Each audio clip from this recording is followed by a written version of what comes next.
الرحیم باب من یجوز، یہ باب ہے ان لوگوں کے بیان میں کہ جائز ہے دفع الصدقۃ الیہ،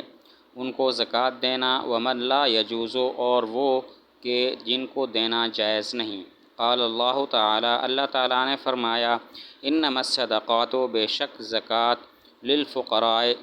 فقراء کے لیے ہے، والمساکین، اور مسکینوں کے لیے ہے۔ الآیہ الی آخر الآیہ۔ فہذہ ثمانیۃ اصناف، تو یہ 8 قسمیں ہیں۔ فقد سقط منہا، پس تحقیق ساقط ہو گئے ان سے، المؤلفۃ قلوبہم، مؤلفہ قلوب یعنی جن کے دلوں کو مائل کرنے کی کوشش کی جائے، لأن اللہ تعالی، اس لیے کہ اللہ تعالیٰ نے اعز، عزت دے دی، الاسلام، اسلام کو، واغنی عنہم، اور ان سے بے پرواہ کر دیا، والفقیر من لہ ادنی شیء، اور فقیر وہ ہے جس کے پاس کچھ مال ہو، والمسکین، اور مسکین وہ ہے من لا شیء لہ، جس کے لیے کچھ نہ ہو، والعامل، اور عامل کام کرنے والا، یدفع الیہ الامام، اس کو دے گا امام، ان عمل، اگر عمل کرے، بقدر عملہ، اس کے عمل کے بقدر، وفی الرقاب، اور گردنوں میں، ان یعان المکاتبون، کہ مدد کی جائے مکاتبین کی، فی فک رقابہم، ان کی گردنوں کو چھڑانے میں، والغارم، اور غارم مقروض، من وہ ہے، لزمہ دین، کہ جس کو دین لازم ہو جائے، وفی سبیل اللہ، اور اللہ کے راستے میں،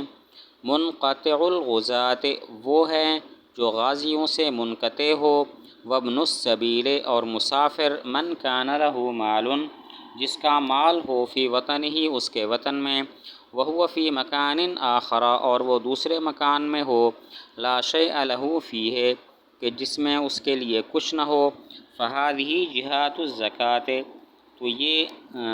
زکوٰۃ کے مصارف ہیں۔ اس باب میں ان زکوٰۃ کے مصارف کا بیان ہے، یعنی ان لوگوں کا بیان ہے کہ جن کو زکوٰۃ دینا جائز ہے، اور جن کو زکوٰۃ دینا جائز نہیں ہے، وہ 8 مصارف ہیں جو اس آیت انما الصدقات للفقراء میں موجود ہیں۔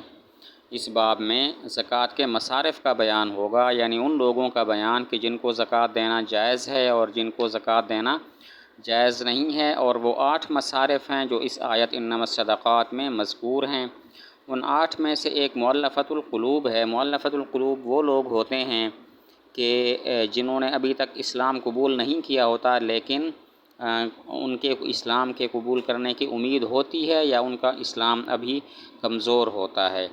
تو ابھی یہ لوگ ساقط ہو گئے، اس لیے کہ اب اللہ تعالیٰ نے اسلام کو عزت دے دی ہے اور ان لوگوں کی ضرورت نہیں رہی ہے۔ حضور صلی اللہ علیہ وسلم کے وصال کے بعد مؤلفۃ القلوب ساقط ہو گئے ہیں۔ مصارف زکوٰۃ میں سے ایک مؤلفہ قلوب ہیں کہ جن کے اسلام لانے کی امید ہے، یا پھر ابھی ان کا اسلام کمزور ہے، پہلے ان کو زکوٰۃ دی جاتی تھی، لیکن حضور صلی اللہ علیہ وسلم کے وصال کے بعد مؤلفۃ القلوب مصارف زکوٰۃ سے ساقط ہو گئے، کیونکہ اللہ تعالیٰ نے اسلام کو عزت دے دی ہے اور اب ان کی ضرورت نہیں رہی۔ تو مصارف زکوٰۃ میں سے ایک فقیر ہے، الفقیر، و فقیر کہتے ہیں جس کے پاس کوئی مال نہ ہو، اور مسکین کہتے ہیں جس کے پاس تھوڑا مال ہو۔ ایک عامل ہے جس کو امام مقرر کرتا ہے کہ صدقات کی وصولی کرے، تو عمل کے بقدر وہ بھی ایک زکوٰۃ کا مصرف ہے، اس کو امام اس کے عمل کے بقدر دے گا۔ اور ایک مصرف ہے فی الرقاب، فی الرقاب کا معنی گردنیں چھڑانے میں۔ اس کا مطلب ہے کہ مکاتب کی مدد کی جائے کہ اپنے مالک کو مال ادا کر کے خود آزادی حاصل کر لے، جس کو مالک نے کہا ہو کہ تم اتنے پیسے دے دو تو تم آزاد ہو۔ مصارف زکوٰۃ میں سے ایک فی الرقاب ہے، اس کا مطلب ہے مکاتبین کو ان کی گردنیں چھڑانے میں مدد کی جائے، یعنی مکاتب کو اتنے پیسے دے دیے جائیں کہ وہ اپنا مالک کو پیسے دے کر اپنی آزادی حاصل کر لے، جس کو مالک نے یہ کہا ہوتا ہے تم اتنے پیسے دے دو تو تم آزاد ہو۔ اور ایک ہے والغارم، غارم کہتے ہیں جو مقروض ہو، جس پر دین لازم ہو، اور ایک ہے فی سبیل اللہ، یعنی منقطع الغزات جو غازیوں سے پیچھے رہ گیا ہو۔ وابن السبیل ایک مصرف وابن السبیل ہے، اس کا مطلب ہے کہ اپنے وطن میں اس کے پاس تو مال ہو لیکن اب وہ جس شہر میں ہے، جس جگہ میں ہے، وہاں پر اس کے پاس مال نہیں ہے، تو یہ سارے زکوٰۃ کے مصارف ہیں۔ وللمالک اور مالک کے لیے جائز ہے ان یدفع الی کل واحد منہم کہ دے ان میں سے ہر ایک کو، ولہ ان یقتصر اور اس کے لیے جائز ہے کہ وہ اکتفا کرے علی صنف واحد ایک قسم پر، ولا یجوز آگے ہے یہاں تک عبارت کا مطلب یہ ہے کہ یہ جو زکوٰۃ کے مصارف بیان ہوئے تو مالک کو اختیار ہے، چاہے تو ہر ایک کو تھوڑا تھوڑا دے دے تاکہ کوئی محروم نہ رہے، اور چاہے تو ایک ہی قسم مثلا مسکینوں کو دے دے تو اس کے لیے یہ بھی جائز ہے۔ یہ جو زکوٰۃ کے مصارف بیان ہوئے اس میں مالک کو اختیار ہے، چاہے تو ہر صنف کو تھوڑا تھوڑا دے دے، اور چاہے تو ایک صنف ایک قسم پر اکتفا کر لے اور ان کو اپنی ساری زکوٰۃ دے دے۔ آگے ہے ولا یجوز اور جائز نہیں ہے ان یدفع الزکوٰۃ کہ دے دے زکوٰۃ کو، یا ان یدفع الزکوٰۃ زکوٰۃ دی جائے الی ذمی ذمی کو، ولا یبنی بہا مسجد اور نہ تعمیر کی جائے اس کے ساتھ مسجد، ولا یکفن بہا میت اور نہ کفن دیا جائے اس کے ساتھ میت کو، ولا یشتری بہا رقبۃ یعتق اور نہ خریدا جائے اس کے ساتھ کسی گردن کو کہ جس کو آزاد کیا جائے۔ زکوٰۃ کے کچھ مزید احکام بیان کیے کہ زکوٰۃ ذمی کو نہیں دے سکتے، یعنی غیر مسلم جو مسلمانوں کی سلطنت میں رہتا ہو اور جزیہ ادا کرتا ہو اس کو زکوٰۃ نہیں دے سکتے، زکوٰۃ کے پیسوں سے مسجد تعمیر نہیں کر سکتے، زکوٰۃ کے پیسوں سے میت کو کفن نہیں دے سکتے، زکوٰۃ کے پیسوں سے کوئی غلام خرید کر آزاد نہیں کر سکتے کہ غلام خریدیں اور پھر اس کو آزاد کر دیں۔ زکوٰۃ ذمی کو نہیں دے سکتے جو غیر مسلمانوں کی سلطنت میں جزیہ اور ٹیکس ادا کر کے رہتا ہو۔ اسی طرح زکوٰۃ کے پیسوں سے مسجد تعمیر نہیں ہو سکتی، زکوٰۃ کے پیسوں سے میت کو کفن نہیں دیا جا سکتا، اور زکوٰۃ کے پیسوں سے غلام خرید کر اس کو آزاد نہیں کیا جا سکتا۔ آگے ہے ولا تدفع اور نہ دی جائے گی زکوٰۃ الی غنی غنی کو، ولا یدفع المزکی زکاتہ اور نہ دے زکوٰۃ دینے والا اپنی زکوٰۃ الی ابیہ و جدہ اپنے باپ کو اور نہ اپنے دادا کو، وإن علا اگرچہ اوپر چلا جائے، ولا الی ولدہ اور نہ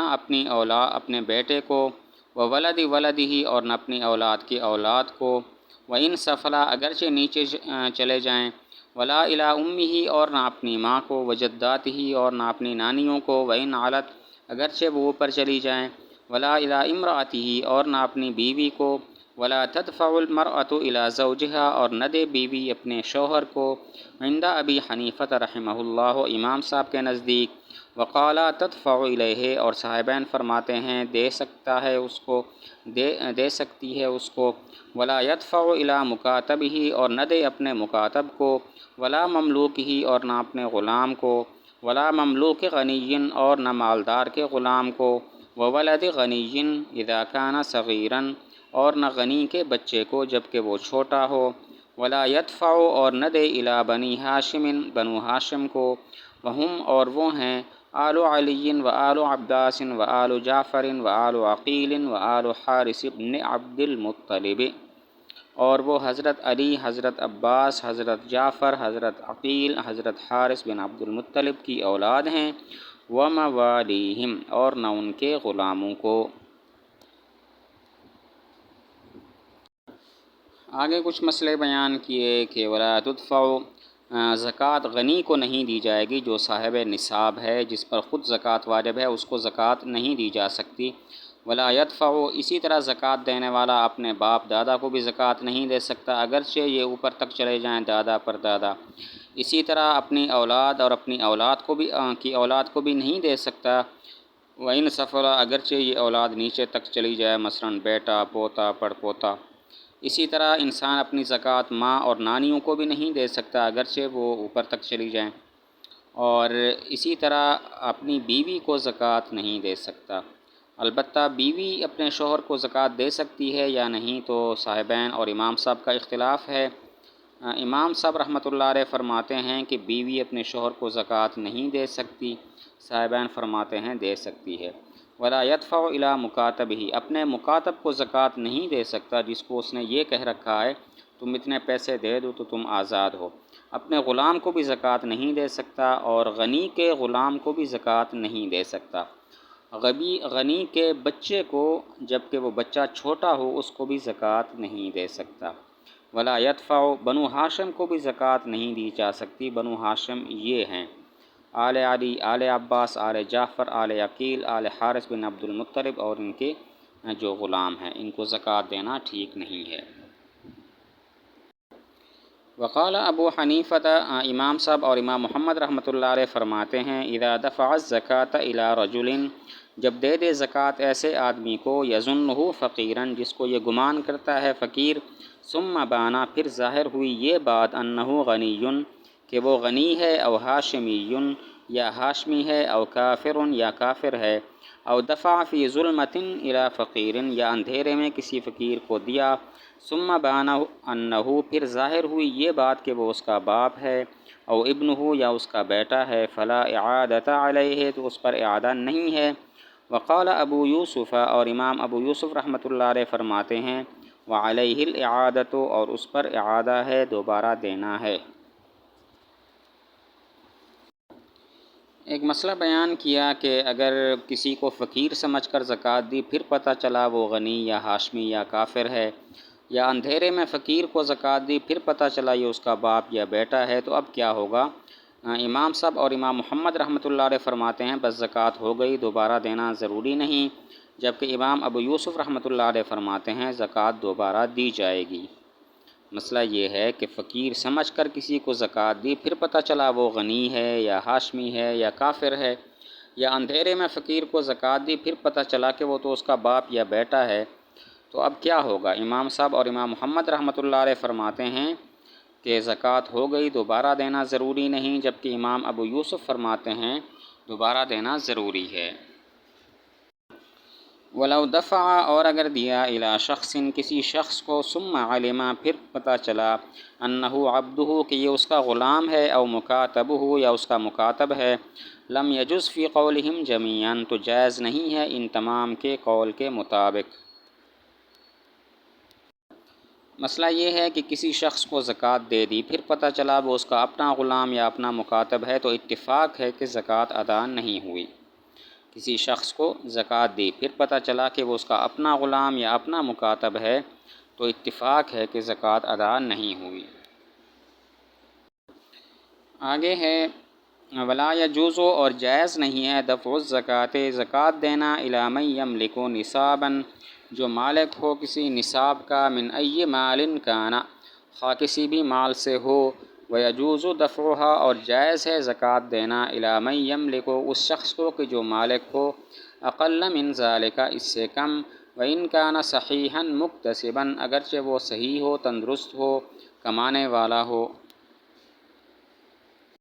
مسئلہ یہ ہے کہ اگر کوئی شخص نصاب کا مالک ہے، خواہ کسی بھی مال کے نصاب کا مالک ہے، تو اس کو زکوٰۃ دینا جائز نہیں ہے، لیکن اگر کوئی نصاب سے کم کا مالک ہے تو اس کو زکوٰۃ دینا جائز ہے، اگرچہ وہ تندرست ہو اور کمانے والا بھی ہو۔ کوئی آدمی کسی نصاب کا مالک ہے، خواہ کسی بھی مال کے نصاب کا مالک ہو، تو اس کو زکوٰۃ دینا جائز نہیں ہے، لیکن جو آدمی نصاب سے کم کا مالک ہے تو اس کو زکوٰۃ دینا جائز ہے، اگرچہ وہ تندرست ہو اور کمانے والا بھی ہو۔ آگے ہے ویکرہ، اور مکروہ ہے نقل الزکوٰۃ زکوٰۃ کو منتقل کرنا، لے جانا، من بلد ایک شہر سے، الی بلد آخر دوسرے شہر تک، وانما یفرق صدقۃ کل قوم فیہم نہیں ہے سوائے اس کے کہ تقسیم کی جائے گی زکوٰۃ ہر قوم کی انہی میں، الا ان یحتاج مگر یہ کہ ضرورت ہو، ان ینقلہ الانسان کہ اس کو منتقل کرے انسان، الی قرابتہ اپنے رشتہ داروں کی طرف، او الی قوم یا ایسی قوم کی طرف، ہم احوج الیہ جو اس کی طرف زیادہ محتاج ہوں، من اہل بلدہ اس کے اپنے شہر والوں کی نسبت۔ ویکرہ زکوٰۃ کو ایک شہر سے دوسرے شہر کی طرف لے جانا مکروہ ہے، ہر شہر میں زکوٰۃ اسی شہر والوں میں ہی تقسیم کی جائے گی، ہاں، دو صورتیں مستثنیٰ ہیں۔ نمبر ایک، دوسرے شہر میں اپنے رشتہ دار رہتے ہیں اور یہ زکوٰۃ انہیں دینا چاہتا ہے۔ نمبر دو، دوسرے شہر میں ایسے لوگ رہتے ہیں جو اپنے شہر والوں کی نسبت زیادہ فقیر اور محتاج ہیں، تو اب زکوٰۃ کو منتقل کرنا مکروہ نہیں ہے۔ زکوٰۃ کو ایک شہر سے دوسرے شہر کی طرف لے جانا مکروہ ہے۔ ہر شہر کی زکوٰۃ اسی شہر والوں میں ہی تقسیم ہوگی، لیکن دو صورتیں مستثنیٰ ہیں۔ نمبر ایک، دوسرے شہر میں اپنے رشتہ دار رہتے ہیں اور چاہتا ہے کہ اپنی زکوٰۃ ان کو دے، اور نمبر دو، دوسرے شہر کے لوگ اس کے اپنے شہر والوں سے زیادہ محتاج ہیں، تو ان دو صورتوں میں زکوٰۃ ایک شہر سے دوسرے شہر لے جائی جا سکتی ہے۔